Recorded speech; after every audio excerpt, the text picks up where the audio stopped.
So, after my, I don't want to say hectic, but it was a very busy weekend for me, reviewing both nights of WrestleMania as well as seeing a movie that I had some anticipation for, which that review is being posted as I am recording this. And this week, hopefully, we are back to a normal-ish schedule. But today, we had, of course, new episodes of Maul Shadowlord that dropped. So let us go ahead and talk about those. Of course, I'm Daniel Strunk. Welcome back to QuickTime Reactions. And we are talking about Maul Shadowlord, episodes 5 and 6. Episode 5 was entitled Inquisition and was directed by Saul Ruiz and Tatiana Drury Carvin and was written by Jennifer Corbett. Episode 6 was entitled Night of the Hunted and was directed by Stuart Lee and written by Christopher Yost. The Empire has fully taken over Janix, and all three of our groups are trying to find a way out of this. Captain Lawson and his son may be trying to get out of a pretty rough situation. They don't want to be under the Empiric control, so they just want to get him out of there as quick as possible. Devin and her Jedi Master, Daki, they obviously don't want to be around because, well, they're Jedi. They're going to be hunted by the Empire and also by someone who also shows up. And of course, Maul and his syndicate don't want the Empire around because they're going to be snooping around all their business, and they would very much like Maul. So, how will all three groups try and get out of this? We'll have to see. I really liked these two episodes. It told a really interesting story across both of them. Let's start off with episode 5, Inquisition. The Empire's there, and they're going to just swing their whole weight around. Lawson and the Chief Kleiss, I believe was the name. They're just chatting when Lieutenant Blake comes in and basically puts his foot down and says, I'm running the operation here, and, we're going to have to talk to y'all and see if you have any information about Maul. And, of course, Kleiss ends up going first, and Two Boots, being there just like, I forgave you for, turning me off and, shutting off my systems, but, I hope that you can forgive me and see what great work the Empire is doing. They are handling the situation that we couldn't handle, so yay for them. And Lawson's like, you're smart and everything, Two Boots, but you just don't understand what's going on. And then, of course, Lawson finds out that Kleiss has been moved permanently to a different position. Not just on Janix, but, relocated, period. So then it's Lawson's turn to be interrogated. And he is interrogated by Mr. Maroke, the Inquisitor, who we saw in Ahsoka Season 1, and we also saw him get killed in Ahsoka Season 1. But this obviously takes place well before Ahsoka Season 1.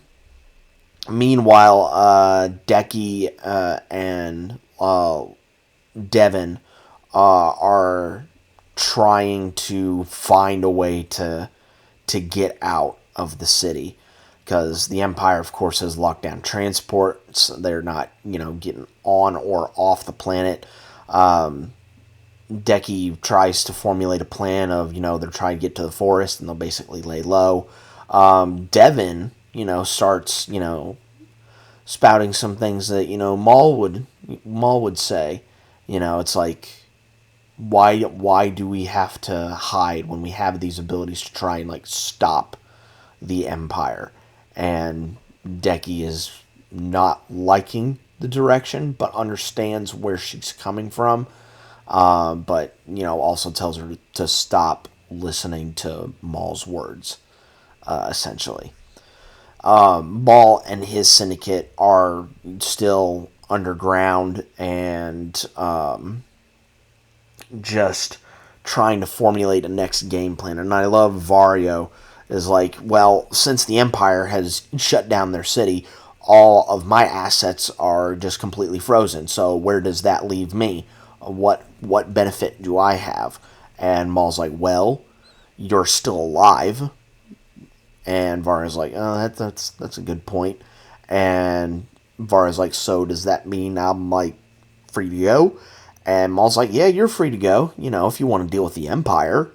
And Varya's like, yeah, I think I'm just going to stay down here for a little bit. So, which I think is probably a smart decision on his part.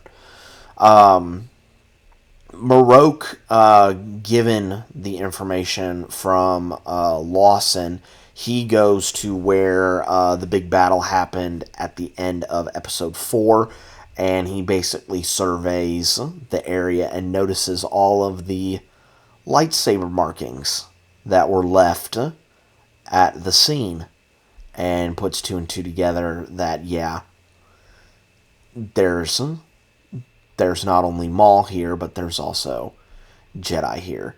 And so Lawson is able to go. Meanwhile, Riley, Lawson's son, Captain Lawson's son, I should say. Lawson's his last name. Riley, he is trying to figure out, like, what's going on with his dad. He even sneaks into the station to try and talk with Two Boots, and Two Boots is like, oh, he's being interrogated right now. He's fine. I'll let you know if and when, he gets out, so that, he can get into contact with you. And Riley's like, if? What do you mean if he gets out? And, of course, Blake sees this and was like, why is a civilian in here? And Two Boots covers for him and is like, oh, he was already leaving. He's fine. And Blake is like, well, good. Make sure that he doesn't get back in here. And he also berates Two Boots for wearing Two Boots. And, like, those aren't regulation for you. Oh, no, wait. That happens in episode 6. I'm putting the cart before the horse here. So Riley ends up heading back to his house to have a message with his mom, comms with his mom. And his mom basically tells him, hey, the Empire is there to do what they need to do. Your father will be fine if he just cooperates with them. Everything's fine. Just kind of put in his mind at ease, although we know that, that's not putting our mind at ease. And so when Captain Lawson gets home, he gets home to not only find Riley there, but also Devin and Docky there as well.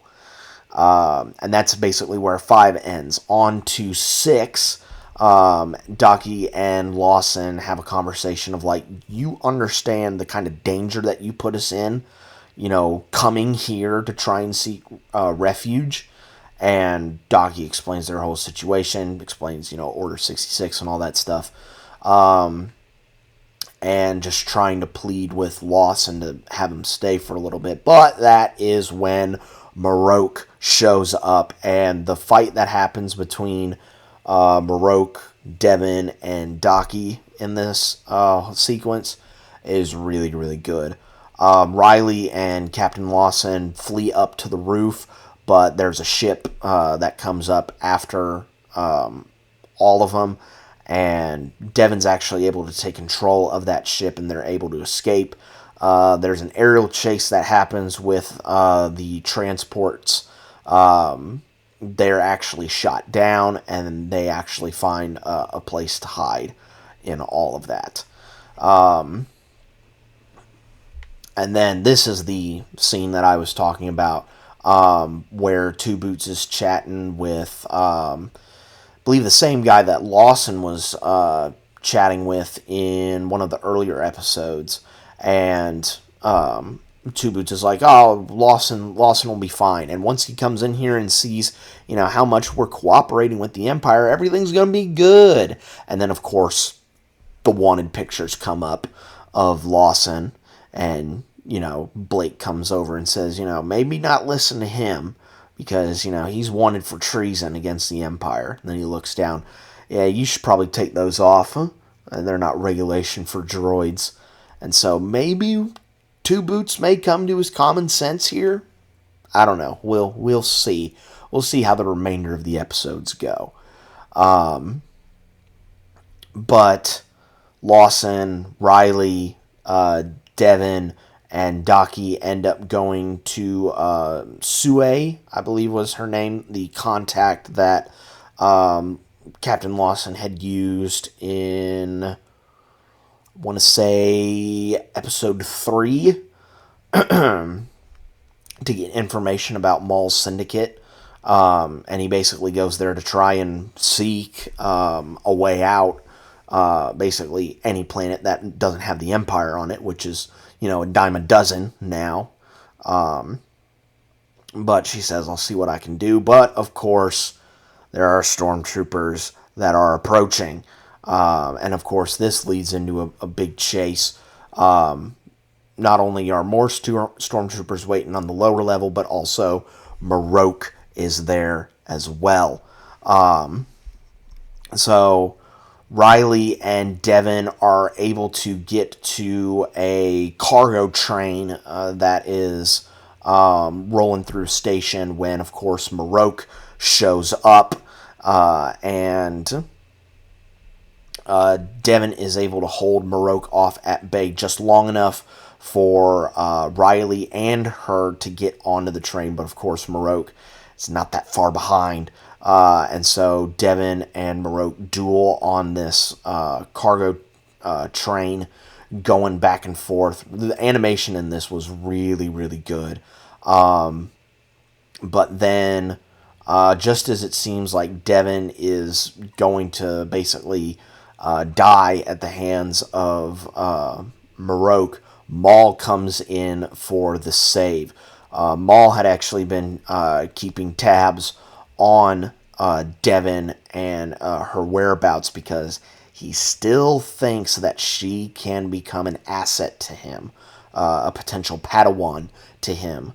And so we get Devin and Maul teaming up against Marok, and when Marok ignites his other end of the saber, his spinning saber, as I'm going to call it, Maul ignites his other end of the saber, so we have a dual saber versus dual saber fight.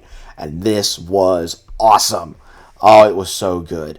But in the end, though, it is Devin severing the links between two cars on the train that ends up separating Marok from the rest of them.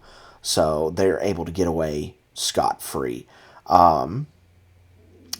Devin is going to try and fight Maul once again, but Maul doesn't want to fight her, and extinguishes his saber, and says, now you've seen the real enemy that you're fighting here. And that's all he says, basically saying, I'm not the person that you should worry about. That guy is the person that you should worry about. And then to cap off the episode, we see Marok head into an open room with a big table in front of it. Up pops a hologram, and he's basically talking to someone, saying that, yeah, Maul is here, and he's aligned himself with 2 Jedi, and he may be just a touch stronger than we might think he is. So who is Marok talking to? I only have 2 options in this. One is Sidious, because it makes sense. Sidious and Maul were teamed up in the prequel movies. Or it could be Vader. And the reason I say Vader is because, if I remember correctly, the Inquisitors were Vader's creation. They were basically the Jedi hunters, essentially. So it would make sense if Marok was reporting to Vader about, the whereabouts of Maul. But, Anakin and Maul never had any real interactions other than Anakin fleeing him to get on Qui-Gon's ship in Phantom Menace, because for the duel that happened between Maul, Obi-Wan, and Qui-Gon, Anakin was nowhere near that. So that kind of dissuades me from it being Vader, and I'm leaning more towards it being Palpatine. But, we'll see. We'll see who it ends up being. Or they may not answer it. They may leave us hanging on that. So, I don't know. But that is my review / recap of Maul Shadowlord episodes 5 and 6. I'm really liking this show. It has really cool animation, really solid writing, really solid direction. The fight scenes are really, really cool. And yeah, I'm just having a really fun time watching this show. Of course, we're going to be back next week to check out episodes 7 and 8. So be sure to be on the lookout for that when those episodes drop. I'll have my review up for that. But until then, guys, be safe out there. And if you are fleeing, my suggestion to you, if you are trying to avoid the Empire, is maybe use the Jedi mind tricks, because Daki tried that in one of the episodes, but that only worked slightly. So maybe that's not the best decision in the world. Just, I would say also try and keep a low profile, but that may also not work. So, maybe just sit in an alley. That may be the best way to avoid the Empire. Who knows? And I will catch you guys next time.